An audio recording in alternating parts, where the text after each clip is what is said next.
Hello, everybody, and welcome to Zwift's first ever Big Freeze, our ride to FightMND. I'm Matt Keane, and I get the privilege today of riding, talking, and let's see how long I can keep wearing this beanie for. We're off to a pretty quick start at the front, given the pace that we're meant to be setting. We've got some great guests lined up. A little bit later on, I'll talk to Bec Daniher. She's the campaign director at FightMND. Her dad is Neuron Disease, a great of AFL football, brilliant coach at the Melbourne Football Club, but now is best known for the wonderful work he's done with the FightMND Foundation and his battle with that horrible disease. We're going to talk to Nathan Jones, who was, for 4 or 5 seasons, the captain of the Melbourne Football Club. He played under Neuron Disease, and sadly his grandfather died of MMD, plus Max Gawn, the current captain of the Melbourne Football Club. First up, we've got one of the greats of Australian sport. We've already seen her posting messages on the Zwift companion, and for people that are doing the ride, she's been telling them to ease up because she's been retired for a few years, but she's got 2 Olympic Games gold medals and 11 world titles. Anna Meares, where are you? My race at the Olympics would have already been over. So it's great to see so many people out this morning. We're just out for a nice little pedal. This is not a race, but wonderful, like I said, to see so many people out. I really enjoyed your first message that popped up. First one was nice and easy. Second message was, I've been retired for more than 2 years. Well, I think people forget. Maybe even I forget sometimes. I'm on here quite a bit and really enjoying it. And I always get these messages, hey, Emma, you want to sprint me? I'm like, nah, I'm good. Oh, it's only 10 seconds. I'm like, that's all I used to prepare 4 years for was 10 seconds. So all that preparation for such a small amount of time, there's not many opportunities to correct any mistakes, but we are going to talk about that in a moment. But I want to get the serious stuff out of the way first. Motor neuron disease is something that came into your life, but it's not something anybody wants to have come into their life. Tell us about the significance of being able to do this ride today for you. Well, there's a huge significance. I want to start by saying that tomorrow, June 8th, which is when Big Freeze 6 is on, is actually my coach's, Gary West's 60th birthday, or what would have been his 60th birthday tomorrow. So I knew leading into my last Olympics in Rio that something wasn't quite right with Gary. He sounded drunk all the time. I kind of understood given the stresses of Olympic selection. But as it turns out, it was the beginning of MND.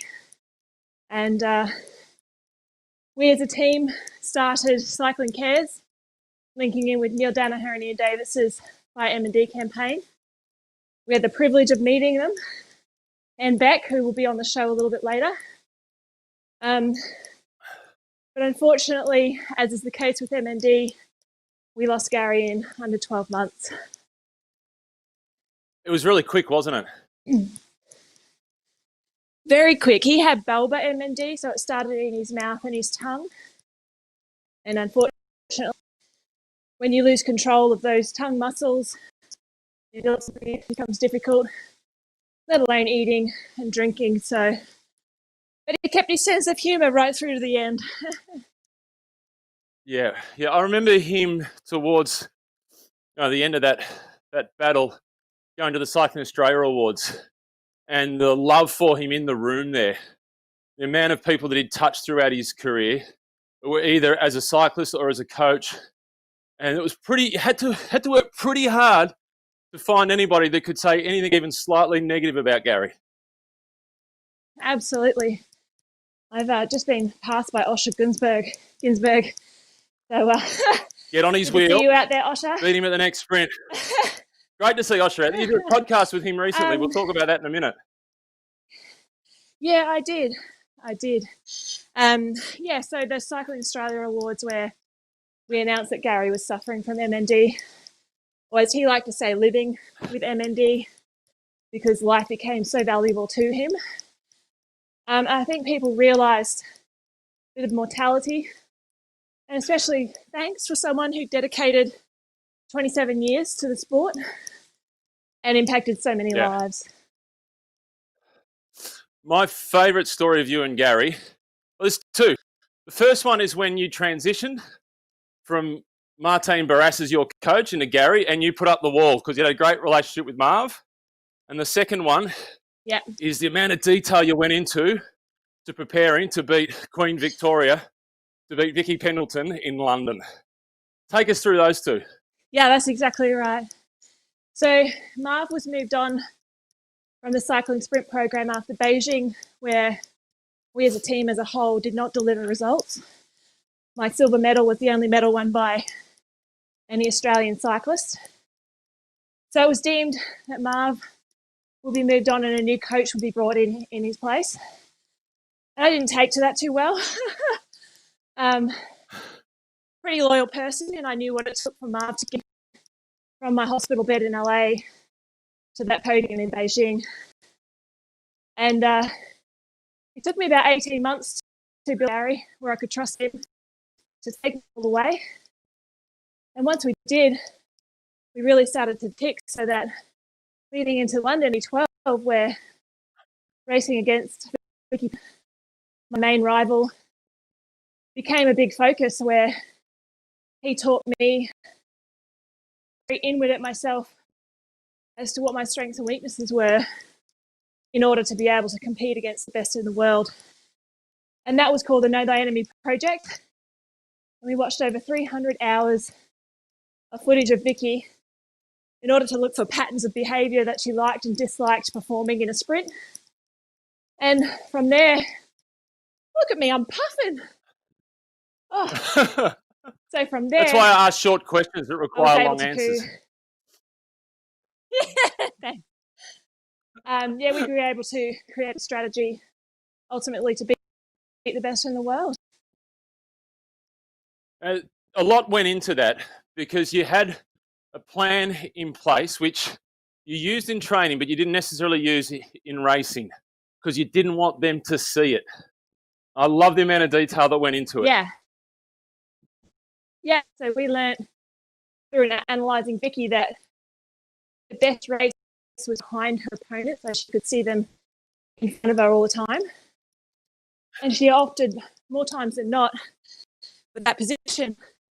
And we couldn't find much footage of her actually in front of her opponents, let alone in front of her opponents and winning. So we realised we had to capitalise on her least practiced strategy, which would ultimately become her weakest.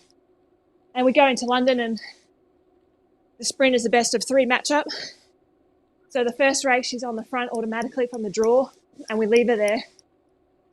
And I lose the race by 1/1000th of a second now. That is the width of a lead pencil line drawn on a piece of paper. How they can determine those margins, I don't know. And a lifetime's she was later work relegated for separated impeding by my that. line in the sprint. Yeah, exactly. Yeah. So with the relegation, I was awarded the first win, and we go back up for the second race, positions reverse. And I'm now on the front. And I know I only have to win one more race to win the gold.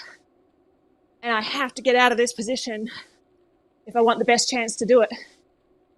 So no one's seen me perform this skill, this strategy for a year and a half, but I've practiced it every day behind closed doors at training for this very moment. And we roll off on the line of the Olympics, 3/4 of a lap in.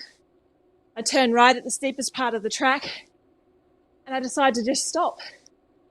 And by stopping and balancing my bike in what we call a track stand, I'm able to force Vicky from her most preferred position at the back into the front and capitalise on that position and ultimately win my second Olympic gold. What an experience to share with your coach, because there's always a great bond between a coach and an athlete. And it's even tighter when it's an individual sport more so than a team sport, because you two spent so much time together. What was it like sharing that gold medal? the first person I looked for when I crossed that line was Gary. The very first person. Yeah. Not family, not friends, not teammates. Gary. Because coaching's a hard gig, you know. When a team or an athlete performs well, what a great athlete, what a great team. When they don't, what happened with the coach, you know? It's a hard gig. And he gave me, the team, every skill I needed to win, but I had to make those moves and make those decisions. So I was very thankful to him for that.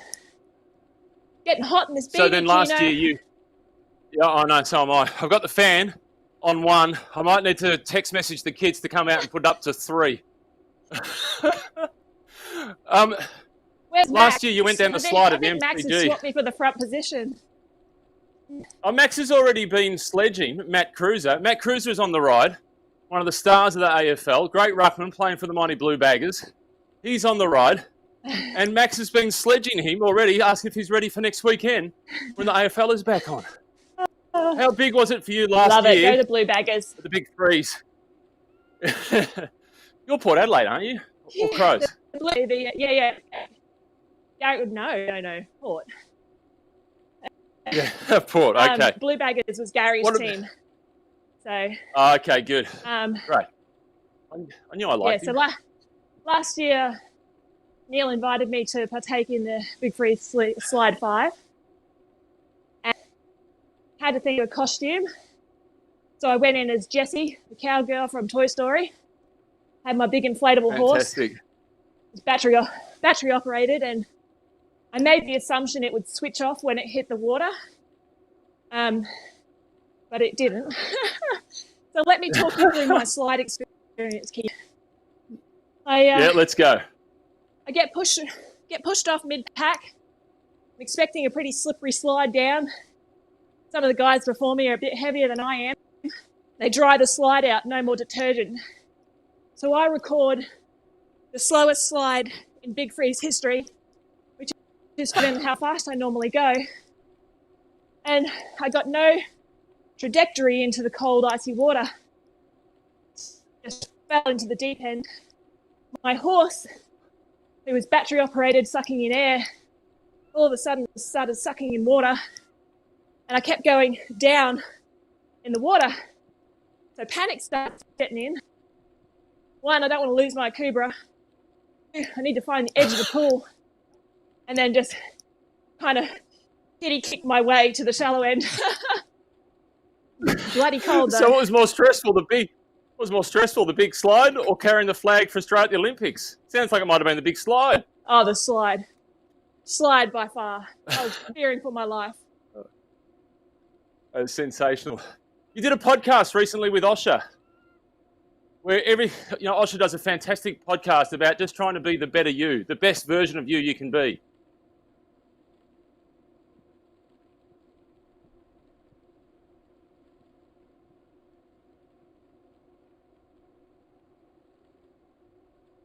Just lost Anna for a moment there. Hopefully we can pick her up again.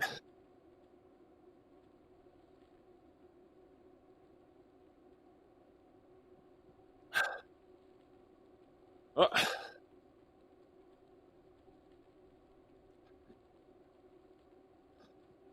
All right, we will come back to Anna soon, and I want her story about the podcast that she did with Osher.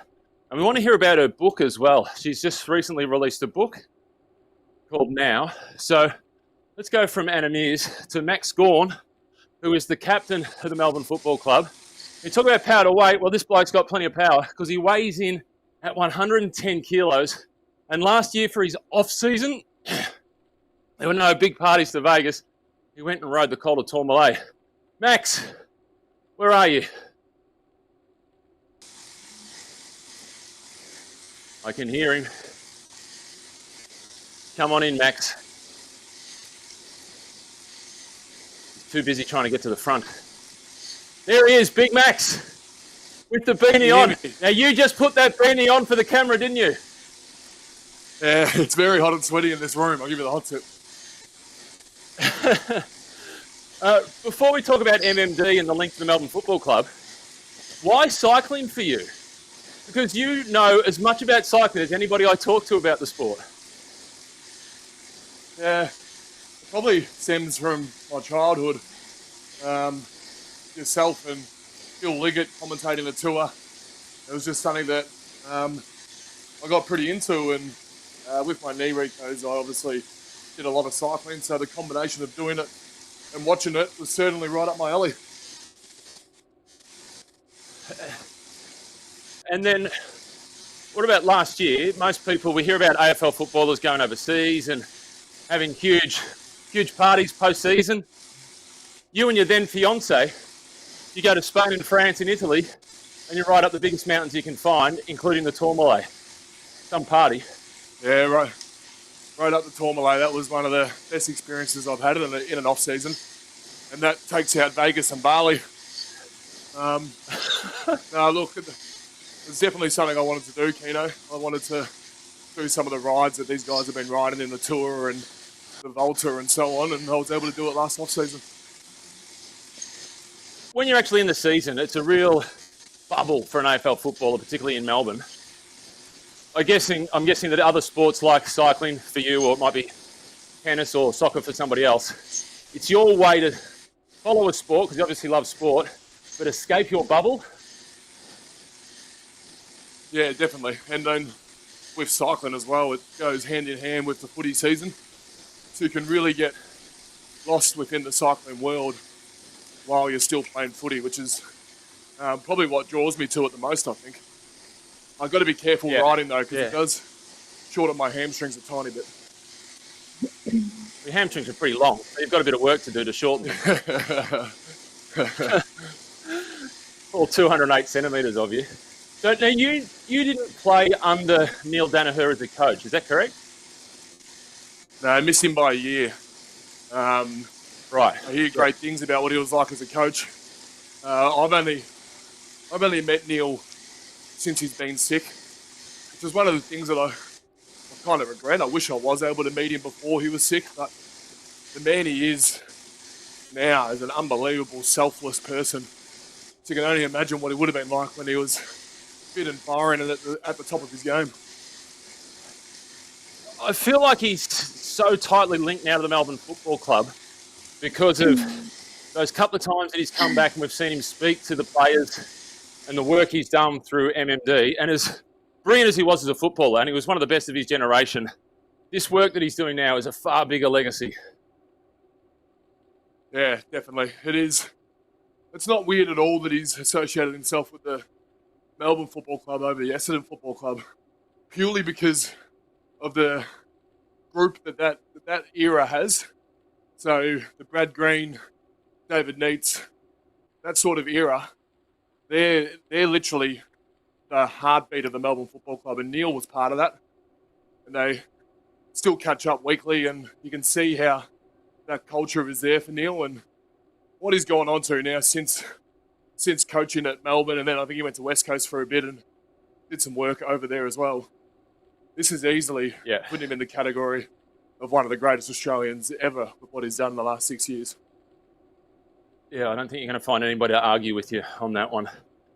What about when he's been back to the club and he's spoken before games on the weekend of the Big Freeze? How inspiring has that been?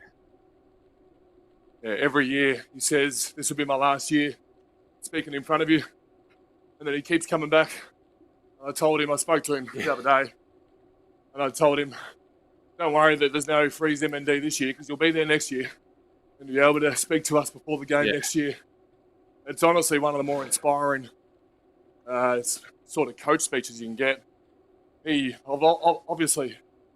drives that selfless approach.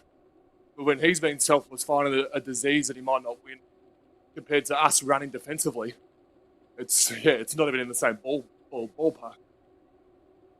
Yeah, it puts sport in perspective, doesn't it? Correct. It really does. So you're just about ready to start playing again. You had a practice match yesterday. How'd you pull up? Yeah, we had a little go yesterday. The good thing about this time of the year is everyone's injury-free. So we had 20v20 in our own team, so it was actually quite handy. I pulled up a little bit sore, but this ride will hopefully get me feeling better, and then on to beat Cruiser's Blues on Saturday. Oh, come on. This is the best time. Pre-season for the last almost 20 years, probably the last 20 years, has been the best time of the year as a Carlton supporter. It's when we've got hope. Don't crush us now, Max. I'm slightly bullish an about awesome Carlton. player, Matt Cruiser. Yeah, he is. I don't think he's going to play this week though. So I think it's one of his backup rucks that might get the gig. One of the rivals you fear the most? 100%, and not just because he's on here listening. Yeah. But he is one of the fitter ruckmen in the AFL. He's got a great sense of following the ball. And, I mean, he went pick number 1 for a reason. He's a very talented player. Yeah. I think my sister was his primary school teacher at St. Mary's in Greensborough. So she claims that she taught him everything he knows. Janine Sutherland. So that's her teaching claim to fame. Unfortunately, none of her kids can kick a footy. So maybe it was actually Matt Cruiser after all. How do you awesome. Well, Max, footy?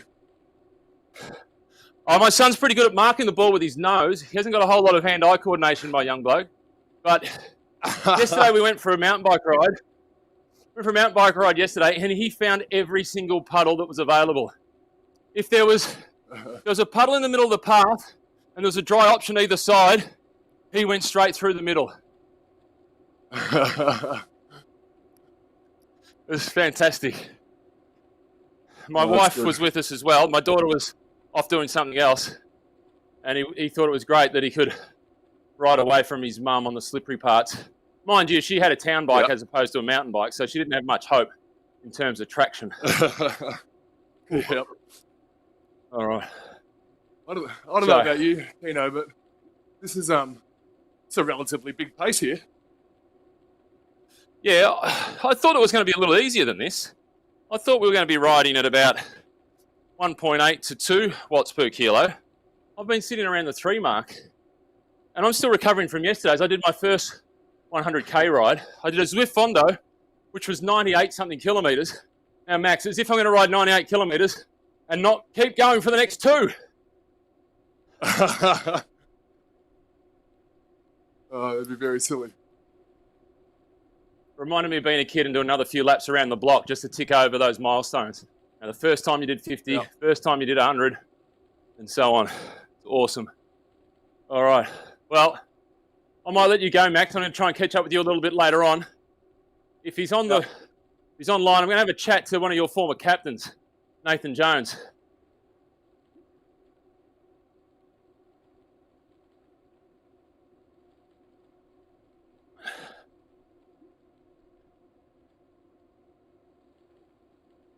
Meanwhile, Anna Meares is posting some of her numbers on the screen. Max wattage of 1,800. Cadence up around the 250.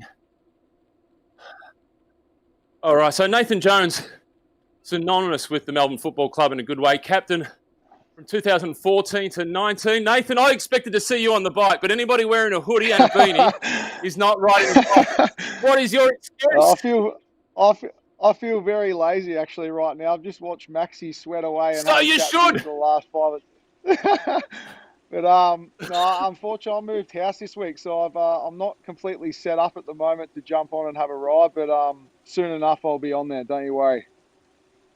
Good. MND is really significant to you. You lost your grandfather to motor neuron disease. Yeah, yep. Obviously, that was a while ago now, probably 10, 12 years ago. But I never really, obviously, other than mourning the loss of my pop at the time, I never really looked too much further into it until the whole MND and the Daniher thing came along. And obviously, there's a connection with me having played under Neil and obviously played at the Melbourne Football Club right now. It sort of brought all those emotions and that experience back to life for me personally, and particularly over the last 6 years, it's given me a chance, particularly at this time of year, to reflect on all the good times I had with my grandpa, but also, I guess getting behind MND and what Neil's trying to do, and what an amazing journey it's been so far over the last 6 years to see what it's become, and albeit a little bit different this year. I'm pretty confident that they're going to produce another amazing outcome. Yeah, I'm sure that they will. In terms of football coaches, we always see those famous images of guys like Ron Barassi with a big beret of the players, John Kennedy as well. But Neil looked like Captain Calm. What was he like as a coach? Oh, nah, I can give you a hot tip. I only got to spend 12 months underneath him, but geez, I copped a few sprays. Being a young, sort of immature lad from down the peninsula, I certainly, copped my fair share. But underneath all that, I heard Maxi talking before. I think what his greatest strength was his ability to build relationships and that connection within his group and his team. And Maxi, I think Maxi alluded to it before, but the boys that played underneath him, there's probably over a 10 or 15 year period that crew of players still catch up regularly. They're such tight friends, and I think that's a testament to the coach that he was in terms of just being able to unite a group. And there's no surprises that within the Melbourne Football Club's history, the era of him coaching was one of the more successful ones, albeit without a premiership. There hasn't been a premiership for a long time at Melbourne, and he got the club pretty close, as close as anyone since the 60s. Yeah, well, that's what I mean. It's for probably a 10-year period there, the team had played, finals, and had been very close on a couple of occasions. So, he was an amazing coach. Obviously, there's a strong connection for me being my first. He gave me my chance to debut in the AFL, and I've kept pretty close contact with him, and a lot more contact in the last probably 6 years or so. And I'm probably more inspired now than I was back then, but understandably, I appreciate him on a whole new level now. That's for sure. So just going back to that debut, the first time you get told by the coach you're going to make your debut in the AFL, must be a huge moment. Yeah. It was late in the year for me, really. I think it was sort of around 16 or 17. And, Daniher's kept me. We were a pretty good side in my first year. I think we finished fourth or fifth at the end of that year. Played in a couple of finals, but, I played the last 8 games of the season, and my debut was at the MCG against the Western Bulldogs. And Daniher's organised for another famous number 2 player, Robbie Flower, who's probably one of the most synonymous names besides Jimmy Steins and Ron Barassi and the like, to come and present me with my jumper. So we were down at Junction Oval in St Kilda there, and I still remember that. What an amazing I guess experience for me, and one I'll never forget. What an icon Robbie Flower was. It probably a lot of people on here who don't know who Robbie Flower was, but as a kid, I'm 45, right? So Robbie Flower was at his peak when I was an 8-year-old and falling in love with footy. And everybody loved Robbie Flower, no matter what team you barracked for. Yeah, he's up, mate. He was just awesome. Well, he was awesome. As a player, I don't know a whole lot about him because I was, at his prime, I wasn't even born. But, I got to know him really well over my journey, and, the impact that he had on the supporters, in particular, Melbourne supporters over there, I guess following of the club, it was really obvious to me how he held such an important place in a lot of Melbourne supporters' hearts. So, I felt very privileged to wear the number 2, and obviously getting to know Robbie and, learning about his story, it's something that's inspired me along my journey. You've had some amazing characters at the club. Robbie Flower, one of them, Ron Barassi, another, the great Jimmy Steins, and now the Neil Daniher connection through coaching and this fight for motor neuron disease. Bit of pressure being the captain of the club for 5 years then, Nathan. Yeah, no, it definitely was. I've already had a few chats to Maxie about that, just trying to give him a few tips along the way. But yeah, no, it's not an easy position to be in. It's there's a lot of expectation. One, there's expectation personally, but two, you at times you feel you've got the weight of your teammates and the club on your shoulders. But I think the most important thing is developing the guys around you, and having the skills to delegate some of that responsibility so you can, one, perform at your best, but two, allow other people to flourish around you. I guess that's the magic of the team success that you're trying to build and create. And to Maxie's credit, I don't think there could be a better person in the job for it right now. And he does a terrific job in doing that. He gives everyone a voice, and he makes people feel welcome and galvanizes the team. And I think we're in good hands for many years to come. I think you are. I just hope that you have a shocker next week against the Blues. I overheard that before as well. And look, I think we had a nice little hit out yesterday. Most guys are in pretty good shape. It's an interesting time, as Maxie said before. It's not often that you get to play a full complement of 18 v 18 with your own team, generally through injury. But having such a significant break with the COVID and isolation period, most guys are in really terrific nick, and it gives us a strong list to pick from for next week, and a lot of teams in the competition will be in a similar boat. So, I expect for footy to come back in a really strong way. What COVID has done is made us recognise what are essential workers and what's a privilege. And playing footy, riding our bike, that stuff's a privilege. And the stuff that this foundation, the Motor Neuron Disease Foundation, are doing, when that's essential work, what they're doing is awesome.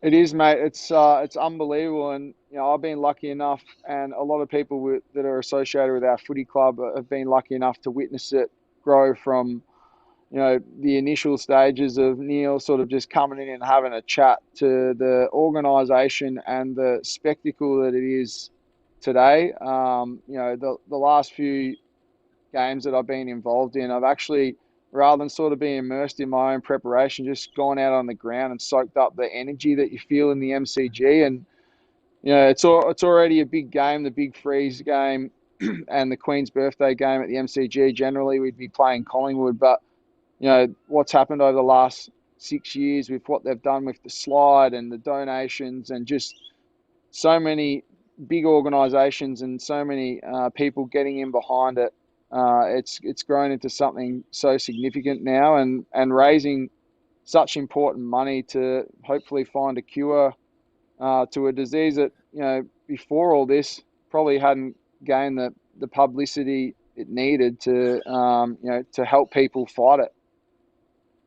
Yeah, I didn't really know about it until Neil came along, so he's had a huge impact. Just before I let you go, I've just seen from Anna Meares that Aaron Phillips is on the ride. Now, I don't know whether we should introduce Aaron Phillips as a great of Australian rules football or a great of Australian basketball, or just both, or just a great. Just a great. Absolutely. Like, I was trying to explain her to my daughter. Legend. My 10-year-old daughter is mad keen on. Yeah, my daughter's mad keen on every sport. I was trying to describe Aaron Phillips to her. I said, "Here's what she's done playing for the Crows. Before that, here's what she did playing for Australia at the Olympic Games.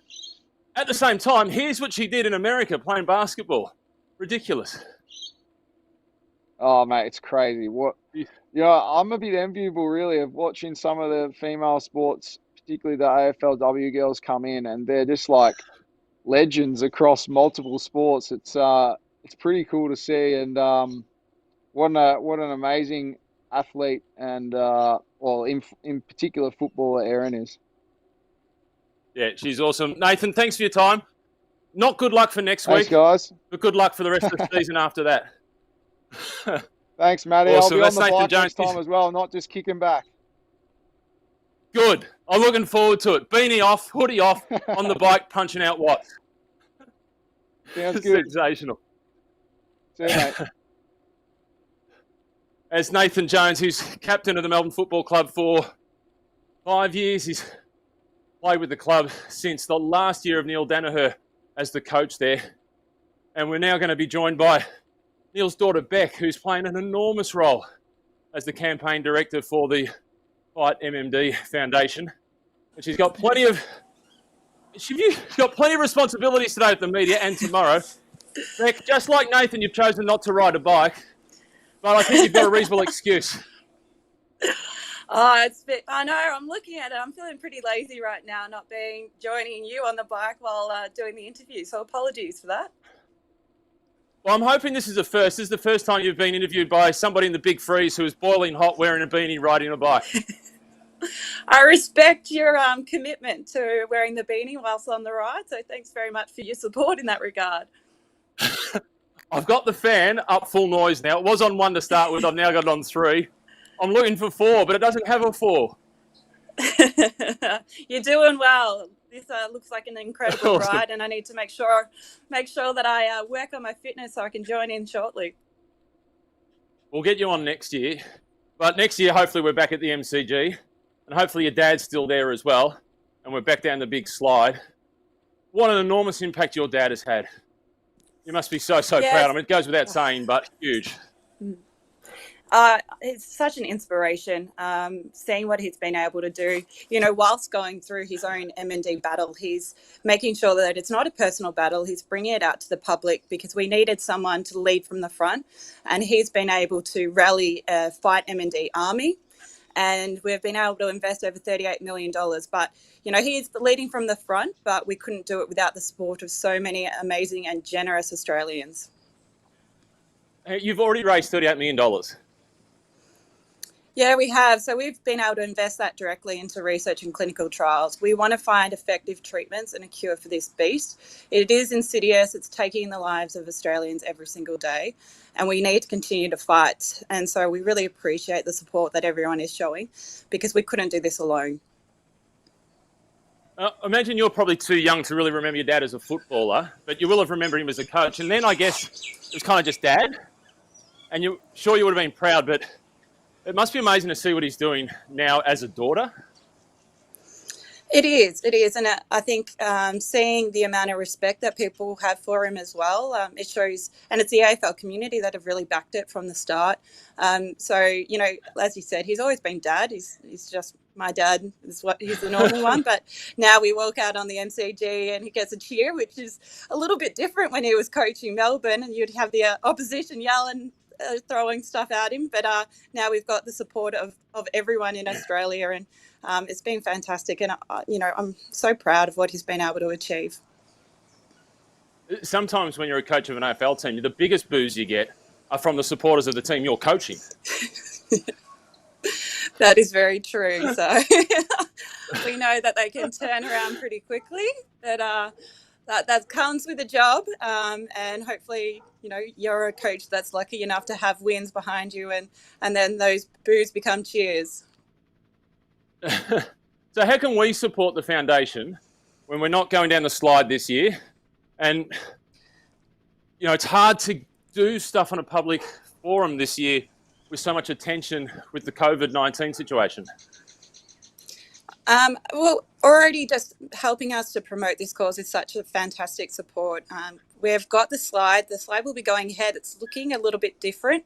COVID's thrown many a curveballs at us, but we've had to adapt. And tomorrow at 4 p.m. on Channel 7, we're having all 18 AFL clubs put forward absolute superstars to do their own Big Freeze challenge. So really hoping everyone can tune in.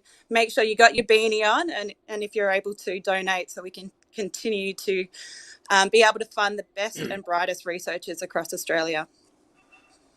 Anna Meares wants a rematch. She went down last year, the water had dried up on the slide, and she had the slowest time ever, and she's renowned for being the fastest cyclist on the planet. She's been such a superstar for us, a legend in cycling and now a legend slider. But if she's not happy with the speed, we'll have to get her back in 2021. All right, Anna, can you hear me? I've just got a commitment from Bec. You get to have a rematch with the slide. You can come out of retirement. Yeah, on the public. thank you. I would really Yes. appreciate that. You know, look, I just got a bone to pick with Neil. I think he set me up. He didn't put enough detergent on that slide, so make sure it's there next time. All right, we'll make sure it's greased up so you go absolutely flying down into that ice pool. I'm not sure why you want to do it again, but well done on you. Bec, I think it's fair to say, Bec, that Anna Meares is just a little bit competitive.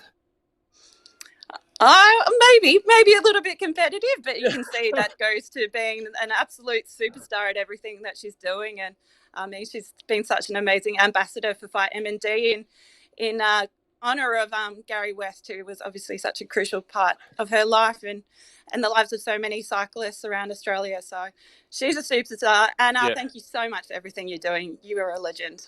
Pleasure, Bec and Matt. I'm not competitive anymore. I'm just tired. Garbage. That is utter garbage, Anna. Bec, thanks so much for joining us. We know you've got a busy day with lots of media commitments.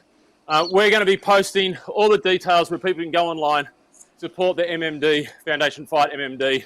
The work you're doing is extraordinary. Pass on our love to your dad. He's just the best. Beautiful. Thanks so much, guys, and ride hard. I'm trying. That was Bec Daniher. She's the campaign director of the FightMND Foundation. Anna, hopefully you can still talk to me. I can. You're still busy posting messages. Awesome. So, back to you. You are competitive. Yeah. Of course you want to race again. You want to go faster than last time. But I want to know about the book. The process of writing a book is actually really hard. And where do you start when you're writing a book? Well, if you talk to Osher, who's also written a book, he wrote it. He was released. Not what I did. I actually thought if I'm going to do a book, I need to be honest and open. To be honest and open, I need to trust the person I'm working with. So there's no other person I work with on this project than Reese Humphrey, head of sport here in the Advertiser in Adelaide. And he just put together a structure. We met over coffee, as you do as a cyclist. And each week we chatted over one chapter. He typed it up, I edited it, went back to him, and then we sent it off to the publisher. Seemed to come together pretty quick. I saw it on the bookshelves recently, and you were next to Jacinda Ardern, the Prime Minister of New Zealand. So you are the company you keep on a bookshelf as well. Oh, yeah, I was pretty chuffed with that, might I add. What an incredible, location, not just leader, Anna, but an incredible woman that she is. Yeah. Oh, she's Kiwi. awesome. I mean, compare her to Trump. My God, how much better place would we be in? Yeah. For leaders like her. Yeah, pretty incredible. Yeah, absolutely. She's fantastic. You know, it was just one of the questions I got asked before by the bunch was who some of my biggest influences were, and you know, some of the biggest sporting influences for me that I was able to tap into were people like Jan Sterling, each of the Opals, Marjorie Jackson Nelson, the Lithgow Flash, Mug Ralston, her pioneer in, you know, covering of women's sport in the media. Even the men, you know, Steve Waugh, Roger Rashid, just incredible people that are prepared to give you a bit of time.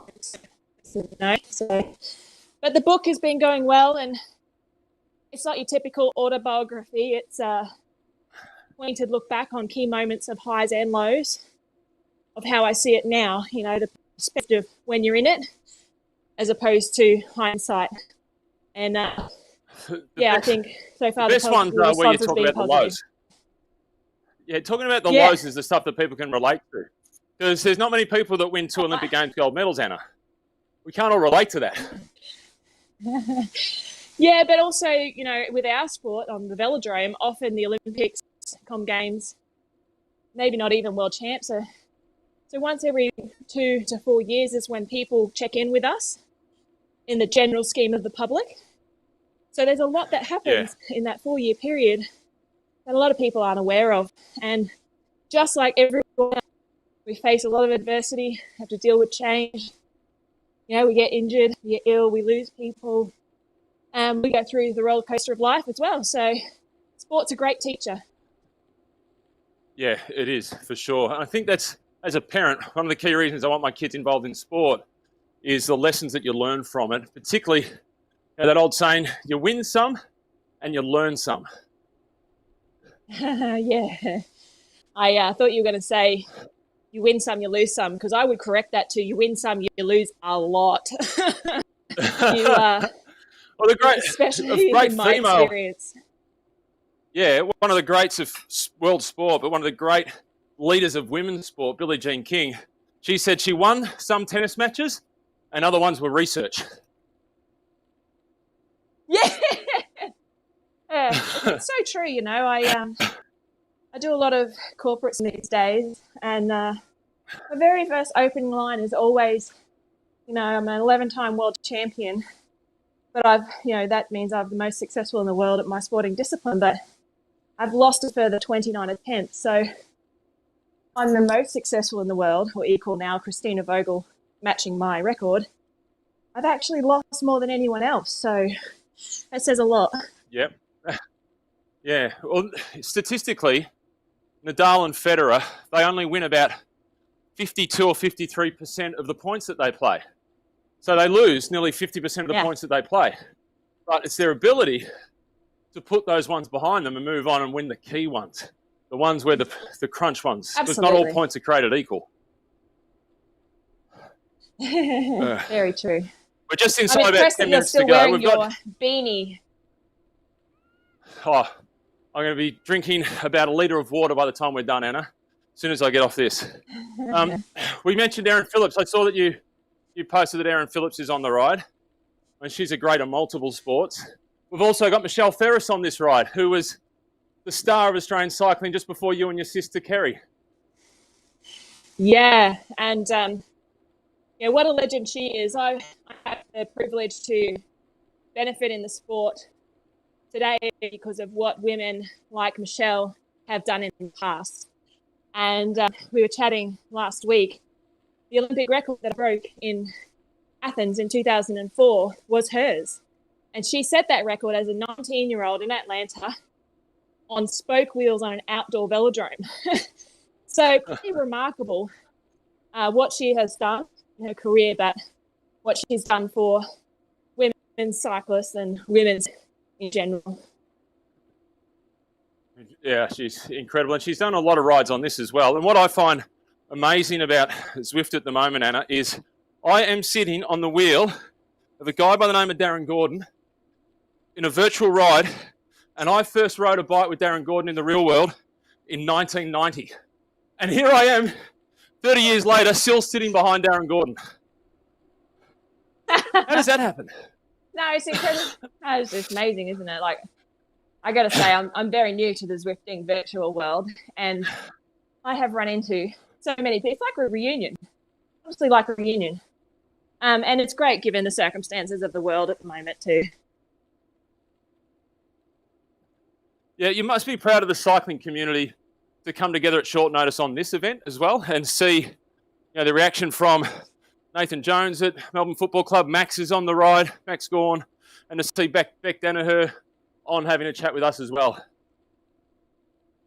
Absolutely. This has come together in the last couple of days. It's got close to 400 people riding with us today, which is wonderful. Big thanks to everyone who turned out, Max for leading and sweeping, and Erin, and there are so many incredible legends on this ride. It's hard to cover them all, but the biggest legends are, everyone who's literally just gone, you know what, I'll turn up and I'll support. And awareness starts with, getting people on the same page. So many thanks to everyone. Agree. And a special thanks to Wes Salzberger and Denise George at Zwift, who really pulled it together and wanted to make this happen. They're the guys in the background. Wes is the guy who won a silver medal at the World Championships, rode the Tour de France, just in the background getting the job done. It was their idea to make this happen. Absolutely. And Wes and Denise and Carly, turned this around very quickly and quick to jump on board to support community events like this. especially, at the moment with COVID-19, it's difficult for fundraising, let alone awareness. And we have the opportunity to tap into technology like this to connect, to stay fit and active, and support our causes. So kudos to everyone. Don't forget to tune in tomorrow to Big Freeze 6. It's Gary's, or what would have been Gary's 60th birthday tomorrow. So very poignant for those sliding for me. Yeah. And I remember before he passed, he was watching Big Freeze 4, and he said how good that these people are doing this for people like me, and they've never met me. So it made a big impact. Awesome. And on that note, I'm going to let you go and finish texting people whilst you're online. That is Thank you. just sensational. And Nathan Guerra, who a lot of the people on the Zwift platform will know through his commentary and riding at ridiculous wattage for hours on end, he lost his grandmother through this disease as well. So he's supporting us at the back end over on the other side of the world, and he's keen for us to just keep on pushing those pedals because he wants to go for a ride too. We've got about 5 minutes to go to get through that finish line. Let's have a chat to Max Gawn to convince him to allow the Blue Baggers to run rampant next weekend. Max, come on back. Yes, Matthew. How are you holding up, buddy? How's those hamstrings? Anna did call everyone back about the halfway mark, and I think this last 10 minutes, everyone's just decided to have a little go again. Picked up. I said before, I'm actually sitting behind one of my best mates who I rode with for the first time 30 years ago. Somehow in a group of 400, we've found each other online. Crazy. That happens to you a fair bit. That's been good. Nathan Jones is the former captain at the D's. What sort of role does the former captain play to support the new captain without stepping on his toes? It's pretty lucky. Most captains either take over from a retired player or that player has left the club. And I'm pretty lucky. I've got two former captains still both at the club to be able to talk to and bounce things off. And Nathan was the captain for 6 years or something. Like, he's got an incredible amount of knowledge around leadership, and he was also through the tough times as well. And Jack is, he's still well and truly my right-hand man. And he's just a young little, runs into brick walls for fun. Are there people outside of football that you look to as inspirational leaders? That says a lot. Yep. I can start with the one that we're riding for today, in Neil. Yeah. He shows a lot of leadership in how he is fighting the beast and freezing MND. And also the other one would have been, also unfortunately suffered a sickness a couple of years back. But Jimmy Steins certainly had an impact on me when I first started playing football. And both Jimmy and Neil, I unfortunately didn't get to meet when they were well. So it's one of the big regrets that I said before, but they both had a massive impact in how I think I'm leading today. With a guy like Jimmy, again, his football was iconic, but just like Neil, he's probably even better remembered for the work that he did off the football field, helping homeless youth and kids whose life had gone off the rails. 100%. When I first walked into the club, I was a pretty different kid, Keno, as you can imagine. And Steins, he works with a lot of different adolescent people within the Reach Foundation, and he sort of picked me up from the get-go and told me it's okay to do things differently, be yourself, and that'll be the best version of you. And I like to think that I am doing a few things differently and trying to stick to being true to myself, and that's purely of his advice. And he didn't give me any advice on how to ruck, and he's one of the best ruckmen of the modern era. He's purely just on me being the best person of myself. Let the coaches do the technical stuff, and he took care of you as Correct. a human being. Yeah. Love it. Awesome. Is there a bond between you because you're both enormous? Like, I imagine that the Rovers kind of get attracted to retired Rovers and the big guys look after the big guys? there's a bond within majority of the rucks within the AFL, to be fair. I like to have a chat to my opponents at times, and majority of them answer back. Yeah, even though we belt into each other all day, when it gets to the end, rucks are normally the first people to have a beer with their opposition player. Yeah, yeah. Someone has just posted about their daughter was battling leukemia, and the important thing about FightMND is that it gives people with this disease hope. And I think that is absolutely perfect way to wrap up this ride, as we've got about 30 seconds to go. Max, it's been awesome of you to donate your time. Good luck for the season on the footy pitch, except for next week, of course. Keep riding. We'll do a few more rides throughout the year. It's been great having you on. Yeah, make sure we grab a beanie from online, or Coles and Bunnings are still selling the beanies as well. Everyone, that's Max Gawn, captain of the Melbourne Football Club. A gem off the field, and he's ridden the Col de Tourmalet. And Meares has led the charge out on the road. We've had Bec Daniher with us, the campaign director of the FightMND Foundation. Nathan Jones, captain of the Melbourne Football Club for 5 or 6 seasons. It's been awesome to see somewhere in the vicinity of 400 plus riders on this event. As Max said, buy the beanies that help support the fight against MND. And as somebody just posted here a moment ago, it gives people hope. Thanks everybody for riding. Until next time, ride on.